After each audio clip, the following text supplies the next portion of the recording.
نوشہرہ میں ایک بدبخت باپ نے زمانہ جاہلیت کی یاد تازہ کر دی جب لوگ اپنی بیٹیوں کو زندہ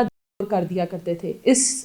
بدبخت باپ نے جس کے گھر میں بیٹی کی پیدائش رحمت جس کے گھر میں اللہ نے بھیجی، اس بدبخت باپ کو وہ نہیں سمجھ میں آئی کہ اللہ نے میرے گھر میں ایک تحفہ بھیجا، ایک رحمت بھیجی ہے۔ اس نے اپنی بیٹی کو لے جا کر زندہ دفنا دیا، زندہ کر دیا۔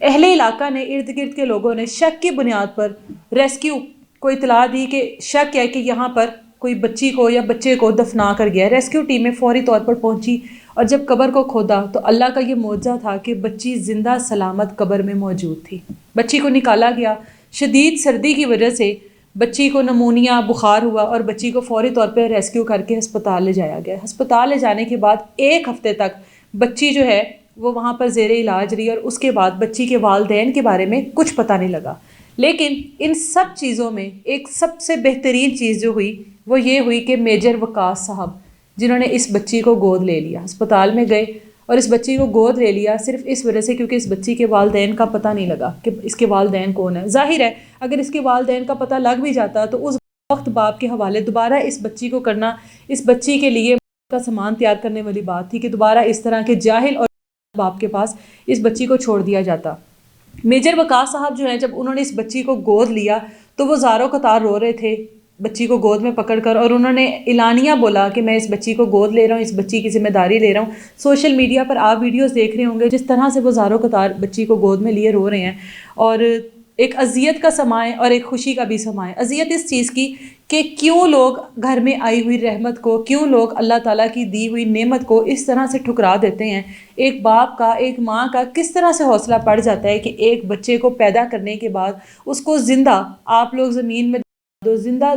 دفنانے کے بعد آپ لوگ پرسکون نیند سو جو، آپ لوگ پرسکون طریقے سے اپنی اولاد کو اس طرح سے دفنانے کے بعد، اپنی اولاد کے ساتھ اس طرح کا سلوک کرنے کے بعد آپ کس طرح سے زندگی جو ہے اپنی پرسکون طریقے سے گزار سکتے ہو۔ اس بچی کے نصیب اللہ تعالیٰ اچھے کرے، یہ بچی جن ہاتھوں میں چلی گئی ہے اللہ تعالیٰ اس بچی کو محفوظ رکھے،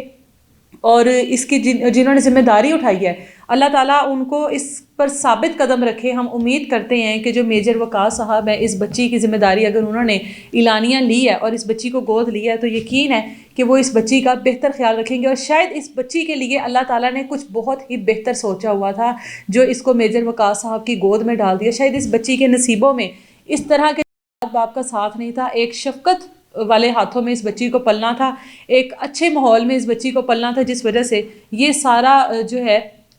اس طرح کی سچویشن کریٹ ہوئی کہ اس بچی کو درگور کیا گیا۔ کل کو جب یہ بچی بڑی ہوتی ہے تو اس بچی کے ذہن میں کیا، اگر اس بچی کو کل کو پتہ لگتا ہے کہ یہ جو بچی ہے اس کو اس کے باپ نے اس طرح سے زمین میں دیا تھا اور اس کو لیے چھوڑ دیا تھا، آپ امیجن کریں۔ بیٹیاں تو بیٹوں سے زیادہ خوبصورت ہوتی ہیں، بیٹیاں بیٹوں سے زیادہ محبت کرنے والی ہوتی ہیں، بیٹوں سے زیادہ خیال رکھنے والی ہوتی ہیں، اس کے باوجود ابھی بھی ہم لوگ زمانہ جاہلیت میں زندہ ہیں، ابھی بھی ہم لوگ بیٹیوں کو بوجھ سمجھتے ہیں، ابھی بھی ہم لوگوں کو لگتا ہے کہ ہمارے گھر میں بیٹی پیدا ہو گئی ہے تو ہم لوگ جلد بوڑھے ہو جائیں گے، یا ایک باپ کے کندھوں پر ایک بھاری ذمہ داری پڑ گئی ہے۔ ابھی تک سٹل بہت سارے لوگ جو ہیں وہ اس طرح کی سوچ کو لیے بیٹھے ہیں۔ اللہ تعالیٰ ان لوگوں کو بھی ہدایت دے، اور اللہ تعالیٰ اس طرح کی نعمتیں جو ہیں وہ ان لوگوں کو دے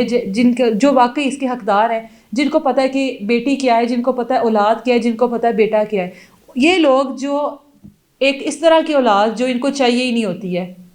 ان کو اللہ تعالیٰ عطا کرتا ہے، اور اس کے بعد یہ اس طرح سے ٹھکراتے ہیں اللہ کی نعمت کو۔ جو لوگ اللہ کی نعمتوں کو اس طرح سے ٹھکراتے ہیں ان کو اندازہ نہیں ہے کہ جب اللہ تعالیٰ اپنی نعمتوں کے اوپر سے ہاتھ کھینچتا ہے نا انسان کے اوپر سے تو وہ کس طرح سے خوار ہوتا ہے۔ اجازت دیں مجھے، اللہ حافظ۔